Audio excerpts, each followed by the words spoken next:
ગાંધીનગરમાં ગુજરાત સેમિકન્ડક્ટર પરિષદ 2026નો શુભારંભ. ગુજરાત દેશનું પ્રથમ અર્ધવાહક કેન્દ્ર બનવા તરફ અગ્રેસર.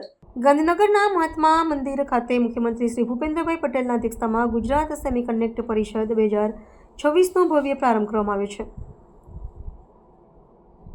આ વૈશ્વિક પરિષદનો મુખ્ય ઉદ્દેશ્ય ગુજરાતને ભારતના અર્ધવાહક ક્ષેત્રનું પ્રવેશદ્વાર બનાવવાનો અને દેશના આર્થિક ચાલકબળ ગણાતા ગુજરાતને હવે તકનીકી ક્ષેત્રનું ચાલકબળ બનાવવાનો છે.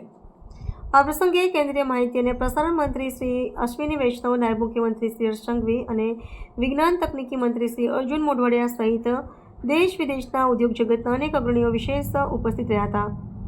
આ કાર્યક્રમ દરમિયાન મહાનુભાવોના હસ્તે રાજ્યની નવી વિજ્ઞાન તકનીકી અને નવતર પ્રયોગ 2026-31 નીતિનું પણ અનાવરણ કરવામાં આવ્યું હતું. મુખ્યમંત્રી ભૂપેન્દ્ર પટેલે તેમના સંબોધનમાં સ્પષ્ટ કર્યું હતું કે સાનુકૂળ નીતિઓ, પારદર્શિતા અને વેપાર ઉદ્યોગ માટેની સરળતાને કારણે ગુજરાત અર્ધવાહક અને સૂક્ષ્મ વિદ્યુતકરણ નિર્માણ ક્ષેત્રે ઝડપથી આગળ વધી રહ્યું છે. તેમણે ખાસ ભાર મૂક્યો હતો કે ધોલેરા વિશેષ રોકાણ ક્ષેત્ર હવે માત્ર કાગળ પરની યોજના નથી, પરંતુ તે દેશનું પ્રથમ અર્ધવાહક નગર બનવા માટે સંપૂર્ણપણે સજ્જ છે.